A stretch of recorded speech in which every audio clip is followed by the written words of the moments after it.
کہ اگر کوئی بندہ ساری زندگی نیکی کہہ رہا ہے نا نیکیاں ہوتی ہیں بخشش کا بھروسہ نہیں بھروسہ حضور کی شفاعت نبی علیہ السلام سے پوچھا گیا آپ علیہ السلام دیبا گیا عرض کیا گیا یا رسول اللہ صلی اللہ علیہ وسلم ایک بندہ نیکیاں کہہ دے نیکیاں دے بھروسہ کرنا جو کو بخشش مل جی حضور فرمایا نہیں ان کو اللہ دے فضل دے کہ اللہ تعالیٰ نے کو اپنے فضل نال معاف فرمایا والوں نے عرض کیا یا رسول اللہ تمہارے بارے کیا خیال ہے کیونکہ تو نے گناہ تو پاک ہے تمہارے نزدیک گناہ کریں آ نہیں سکتا گناہ دے تصور سے پاک ہے یا رسول اللہ تمہارے بارے کیا حکم ہے حضور علیہ السلام ارشاد فرماتے میں کو اللہ اپنے فضل نال معاف فرمایا کیوں ساتھ سبق دیتا لوگوں اللہ دی بارگاہ التجا کی دیکھو اللہ دی بارگاہ اپنے گناہ دی معافی طلب کی دیکھو اپنے گناہ دی معافی مانگو جیسے انہیں سچے دل سے اللہ تعالیٰ تمہیں گناہ کو معاف کرنے سے اور تو اپنا اجر بھی عطا اور یہ واسطے حکم ہے کوئی بندہ کہ دنیا دے اندر اللہ دی بارگاہ التجا کرے معافی طلب کرے اپنے گناہ دی معافی مانگے اللہ تعالیٰ وہ بندے کو معاف فرما دے اور وہ بندے دی معافی منگن دی وجہ کو اللہ تعالیٰ لوگوں کے عذاب بھی ٹال دے سبحان اللہ قرآن پاک ایک مقام ہوتا ہے اللہ تعالیٰ نے ارشاد فرمائے اہل کفار نے حضور کی بارگاہ چیلنج کی تھے آگے سے کچھ آدھے میں نبی سچا پرانے زمانے کے نبی ہونے اگر کوئی بندہ نبی دی گال نہ منیا تو نبی ہوتے عذاب آندائی نبی دی امت نے عذاب آندائی چونکہ لوگ نافرمان ہیں جنہیں نبی دی گال نہ منے نے انہوں تے عذاب آندائی اصلا تو کو منے دے نہیں شادو تے عذاب دے اصلا تو کو نہیں منے دے تو سے اللہ کو دعا مانگو جا اللہ سے شاید پتھر وسا دے پتھر دی بارش کر دے یا کو بھی عذاب دے دے اصلا تو کو نہیں منے دے سورۃ انفال 9 سپارے کے اندر تفصیل موجود ہے اصلا تو تمہارے کو آیا دعا مانگو اللہ کو کہ اللہ تعالیٰ سارے تے پتھر وساوے جو کہ اصلا تو کو نہیں منے دے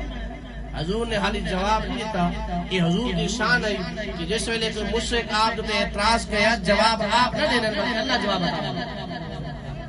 اللہ نے قرآن پاک ارشاد ما کان اللہ لیعذبہم وانت فیہم وما کان اللہ معذبہم وہم یستغفرون فرمایا مصطفیٰ کریم علیہ السلام انہاں کو جواب عطا فرما رہو اللہ دی شان ہے قدرت کا قانون ہے جیسے کوئی نبی دا نافرمان تھیا کوئی نبی دی گال کو نہ منیا نبی دی دعوت کو نہ منیا نبی دے حکم کو نہ منیا اللہ دی تابعداری نہ کریا اللہ دے احکام کو بجا نہ لایا قانون قدرت پہلے ہے کہ جو لوگ نہ منیا اللہ انہیں عذاب بھی دائی قوم سمود موجود ہے قوم عاد کا ذکر موجود ہے قوم صالح کا ذکر موجود ہے قوم لوط کا ذکر موجود ہے قانون قدرت ہے مگر مصطفیٰ اپنی زبان مبارک نہ نسا دو تو آدھو کے عذاب ہی واسطے نہیں ادا تمہارا کمال نہیں ایک کمال ہے تو مصطفیٰ کی ذات میں اللہ تعالیٰ نے حضور کو نسا میں کو نسا دو میں موجود ہوں اللہ میری وجہ کو تمہارے عذاب دے ورنہ تمہارے کا میں عذاب دے بئی وجہ قرآن پاک نے ذکر کی تھے وہم یستغفرون دوسری وجہ یہ ہے پہلی وجہ یہ ہے کہ حضور جلوہ کر ہے حضور دی وجہ کو عذاب نہیں آیا دوسری وجہ یہ ہے کہ فرمایا حضور دے مننا لے حضور نال پیار کرنے آپ کی امت کے لوگ اپنے گناہ دے معافی طلب کریں اللہ دی بارگاہ استغفار کریں توبہ طلب کریں اللہ دی بارگاہ اپنے گناہ دی معافی طلب کریں فرمایا دوسری وجہ یہ ہے کہ وہ جڑے لوگ گناہ دی معافی مانگتے ہیں گناہ دی معافی دی دعا دی وجہ سے اللہ تعالیٰ یہ وستی ہوتے کہ قوم تے عذاب نہیں ملے گا ورنہ حالات نہ دے عذاب لوگ سمجھتے کہ اچھا کہیں وستی کے اندر رانے اور گناہ ڈال تلے پھنسے ہیں ہر پاس گناہ سارے غلام چوری عام زنا عام بدکاری عام فحاشی عام گالم گلوچ عام ہر طرح کی لوٹ مار عام غالبی سارے پر عذاب نہیں آتا کیا وجہ ہے وجہ یہ ہے کہ اللہ نے حضور دے صدقے یہ حضور دے پیارے صحابہ اور اہل بیت اطہار اور اولیاء امت کے صدقے اور نیکاں لوگوں کے صدقے یہ روزانہ دعائیں مانگتے ہیں کہ ہونا دی وجہ کو عذاب نہیں مگر سادے حالات عذاب وجہ کیا ہے دعائے استغفار جنہیں بندہ کو استغفار دی دعا طلب کرنے اللہ وہ استغفار دی وجہ کو قوم تے عذاب ڈال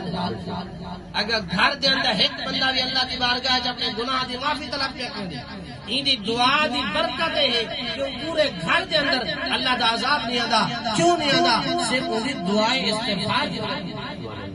حضور علیہ الصلوۃ والسلام جنت المکی دے اندر دعا پہ فرمانے کس واسطے ای واسطے کہ مولا میری گناہگار امت کو معاف فرما،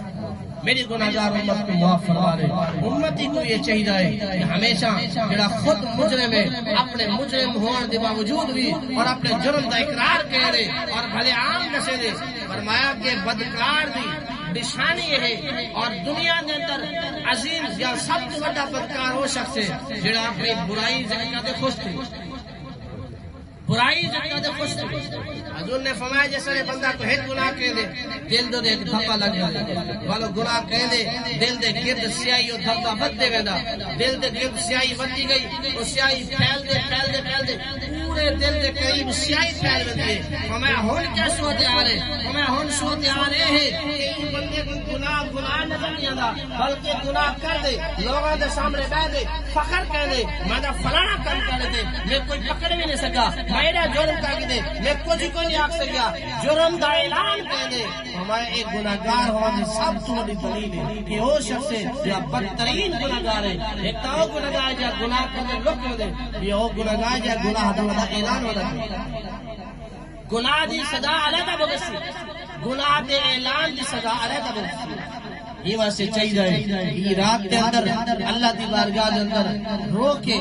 التجا کی دیونے، اللہ دی بارگاہ معافی طلب کی دیونے تاکہ مولا ساری زندگی دے پچھلے جڑے گناہ ہیں معاف فرما۔ آج دی رات کو اس آغاز پہ کہنے ہیں، یہ رات کو اس آغاز صرف تیری عبادت نال کہنے پہ اور تیرے محبوب علیہ الصلوۃ والسلام کی ذات پہ درود و سلام ہوتے اور اپنے گناہ دی معافی ہوتے سا آج دی رات کو اپنی زندگی کا آغاز کہنے پہ آقا کریم علیہ الصلوۃ والسلام نے فرمایا یہ رات کے اندر جڑا شخص عبادت کہہ دے اللہ تبارک و تعالی وہ شخص کی عبادت